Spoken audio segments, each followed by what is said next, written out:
मध्य प्रदेश के पूर्व मुख्यमंत्री और प्रदेश कांग्रेस कमेटी के अध्यक्ष सम्माननीय कमलनाथ जी, हमारे लोकप्रिय कांग्रेस पार्टी के उम्मीदवार सुनील शर्मा साहब, मध्य प्रदेश से कांग्रेस पार्टी के इकलौते लोकसभा के सांसद नकुलनाथ जी, जिला अध्यक्ष शर्मा जी, पूर्व मंत्री यादव साहब, कांग्रेस पार्टी के सभी पदाधिकारीगण और जिनका अभी आपने ओजस्वी उद्बोधन सुना, आचार्य प्रमोद कृष्ण जी, मंच पर पार्टी के सभी पदाधिकारीगण, नेतागण, युवक कांग्रेस के, महिला कांग्रेस के, सेवा दल के सभी साथीगण, इस चुनावी सभा में मौजूद नौजवान दोस्तों, बुजुर्गों, माताओं, बहनों, प्यारे बच्चों, कहने सुनने को बहुत सी बातें हैं, लेकिन आज बहुत कम समय के बाद आप लोगों को एक मौका मिलेगा 3 तारीख को अपना विधायक चुनना है। ये काम आपने 1.25 साल पहले भी किया था और 5 साल के लिए जिम्मेदारी आपने जिन लोगों को दी थी, उनका दायित्व बनता था कि आपकी सेवा करें, हर स्थिति में, हर परिस्थिति में आपके बीच रहकर आप लोगों को सेवा दें, आपका आशीर्वाद लें। आज मैं सुनील शर्मा जी का भाषण सुन रहा था और बहुत जज्बाती भाषण दिया, थोड़ा लंबा बोले। कमलनाथ जी परेशान हो रहे थे, घड़ी दिखा रहे थे बार बार। मैंने कहा पंडित जी को बोलने दो, आज बहुत दिन के बाद मौका मिला है गला साफ करने का और जनता ने आशीर्वाद देकर, कांग्रेस पार्टी ने आपको टिकट देकर कार्यकर्ताओं का मान सम्मान किया है। साथियों, आज से कुछ दिन पहले सम्माननीय कमलनाथ जी का मुझे फोन आया और उन्होंने मुझे कहा, उस समय ये चुनाव की तारीख वारीख उद्घोषित नहीं हुई थी, तो कमलनाथ जी ने कहा कि सचिन जी कहां पर हो? मैं कहा साहब जयपुर बैठा हूं, बताइए। तो उन्होंने कहा कि मध्य प्रदेश में लगभग 2 दर्जन सीटों पर उपचुनाव है, तो आप कांग्रेस पार्टी के लिए इन उपचुनाव के प्रचार में आएंगे क्या मध्य प्रदेश? मैंने कहा कमलनाथ जी, मैं आऊंगा और डंके की चोट पर आकर यहां पर आप सब लोगों से आवेदन करूंगा कि इस कांग्रेस को मजबूत करने के लिए, इस कांग्रेस को मजबूत करने के लिए जो कुछ भी हमें करना पड़ेगा, उस काम को हम लोग करेंगे। ये चुनाव क्यों हो रहे हैं, कौन करवा रहा है, किन परिस्थितियों में हो रहे हैं, ये पूरा देश, पूरी दुनिया जानती है। आज लगातार विधायकों के साथ किस प्रकार का प्रलोभन दिया जा रहा है, धमका रहे हैं, डरा रहे हैं, लालच दे रहे हैं, भगवान जाने क्या कर रहे हैं। लेकिन एक बात स्पष्ट हो चुकी है, जब इतने लंबे समय तक मुख्यमंत्री रहने के बाद जनता ने चौहान साहब को, शिवराज सिंह जी को हाथ जोड़कर यहां से विदाई करी थी, तो उनके गले नहीं उतरी और पिछले दरवाजे से दोबारा आकर यहां जनता की छाती पे बैठ गए। और मुख्यमंत्री वो कैसे हैं, वे मुझसे ज्यादा मध्य प्रदेश और ग्वालियर की जनता जानती है। इतने बड़े बड़े कांड हुए देश के इतिहास में, व्यापम से बड़ा कोई कांड नहीं हुआ। कितनी हत्याएं हुई, कितने लोग निर्दोष मारे गए, किस नेता को आज तक पकड़ा गया? चाहे डंपर का कांड हो, चाहे व्यापम का कांड हो, चाहे बजरी का हो, चाहे रेते का हो, इन सब कांडों की पोथली जब बहुत बड़ी हो गई तो मध्य प्रदेश की जनता ने कहा अब यहां से आप जाइएगा और कांग्रेस पार्टी का और कमलनाथ जी का शासन मध्य प्रदेश में बना। लेकिन चैन से नहीं बैठे, सरकार को अस्थिर करना, सरकार को गिरा देना। और मैं तो कहता हूं, अगर आप में इतनी ताकत थी, अगर आपको अपने ऊपर, अपने कार्यकर्ताओं के ऊपर, अपनी पार्टी के ऊपर, अपनी विचारधारा के ऊपर इतना विश्वास था, तो एक बार आप जरा विधानसभा भंग करके देख लो और चुनाव लड़वा लो, पूरा पता पड़ जाएगा। 2/3 बहुमत के साथ कांग्रेस जीत कर आएगी। वो हिम्मत नहीं है। ये चोरी छुपे, लुका छुपी, लालच, प्रलोभन, डर, भय, ये पैदा कर कर विश्वास मत हासिल करने की कोशिश की जा रही है।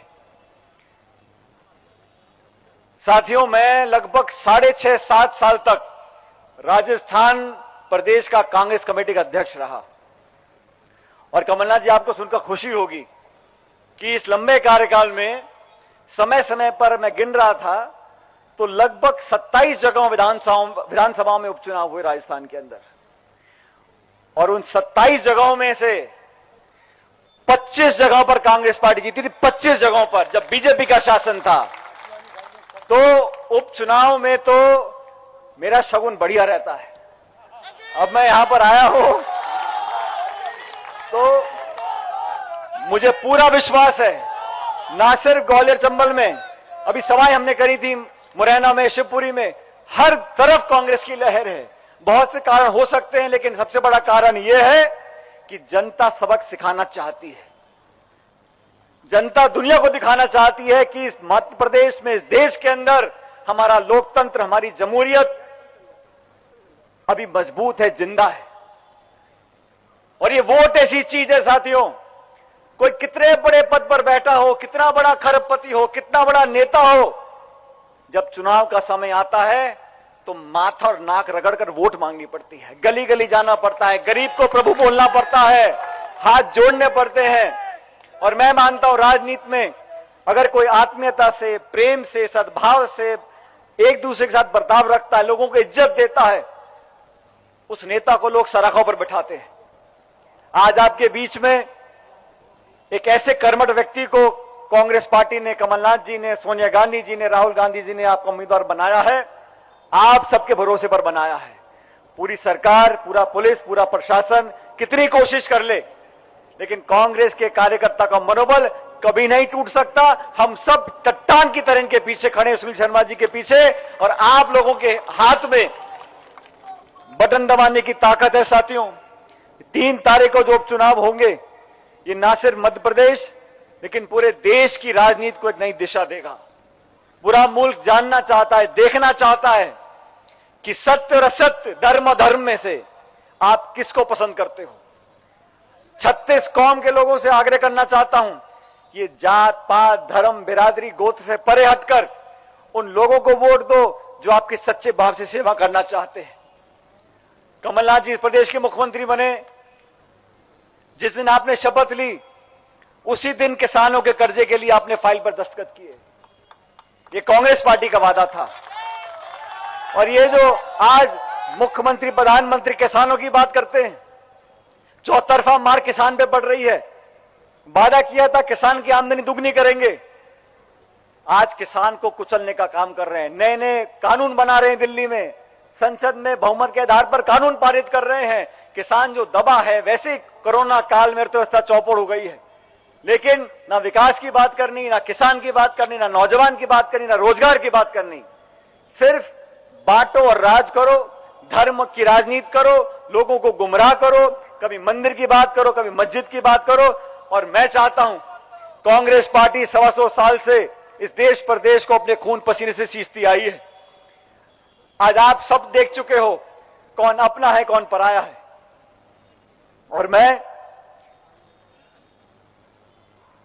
पिछले 17, 18, 19 सालों से जहां जहां मुझे पार्टी ने कहा, वहां पार्टी के लिए वोट मांगने गया हूं, और अधिकांश जगहों पर मेरा निवेदन जनता ने स्वीकार किया है। तो ग्वालियर के लोगों से कहना चाहता हूं, यहां सुनील शर्मा जी को अपना विधायक बनाकर भेजो, और राजस्थान की तरह मध्य प्रदेश में यहां दोबारा कांग्रेस की सरकार बनेगी। 28 में से 28 सीट कांग्रेस पार्टी जीतेगी, ऐसा मेरा अनुमान है।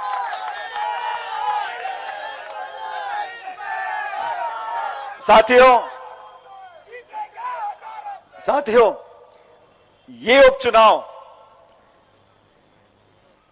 इस बात को रेखांकित करने जा रहा है कि धनबल से, प्रलोभन से लोकतंत्र का गला घोट कर क्या शासन करने दोगे मध्य प्रदेश के लोग, ये बड़ा सवाल आपके बीच में है। व्यक्ति विशेष हो, नेता हो, लेकिन संगठन, विचारधारा सबसे ऊपर होती है। इसलिए आप लोगों के ऊपर बहुत बड़ी जिम्मेदारी है कि 3 तारीख के चुनाव को ये अपना चुनाव आपको मानना है। आज पूरे दिन ग्वालियर चंबल में हम लोगों ने सभाएं करी। आचार्य प्रमोद जी ने जो आज यहां जबरदस्त भाषण दिया है, इससे भी लंबा ऊंचा भाषण दिया बाकी जगहों के अंदर। और सच बोलते हैं, कि अंत में सच की जीत होती है, सत्य की जीत होती है। और सत्य की जीत तब होगी जब आप सब लोग 36 कौम के लोग 3 तारीख को हाथ के निशान पर बटन दबाकर कांग्रेस पार्टी को उम्मीदवार को भारी बहुमत से जिताओगे। ये निवेदन करने के लिए मैं सारे काम छोड़कर आपके बीच में आया हूं। मैं चाहता हूं आप लोग मेरे साथ जोरदार नारा दो ताकि भोपाल दिल्ली तक ये आवाज जाए कि कांग्रेस पार्टी सारे चुनाव जीत रही है। कांग्रेस पार्टी। पीछे वाला कोई नहीं बोला, अलका जी भी नहीं बोली, बोलो उनको बोलने को। श्रीमती शर्मा जी, आपको मेरा सादर प्रणाम। उम्मीदवार साहब ने धर्मपत्नी को पीछे बैठा रखा है, ऐसे कैसे आप महिलाओं का वोट लोगे? जोरदार नारा देना, दोबारा अलका जी मेरे साथ बोलना, कांग्रेस पार्टी। और ऐसा आखिरी नारा आसमान से आवाज चीरती चली जाए ऊपर तक, कांग्रेस पार्टी। बहुत बहुत धन्यवाद। राम राम साहब।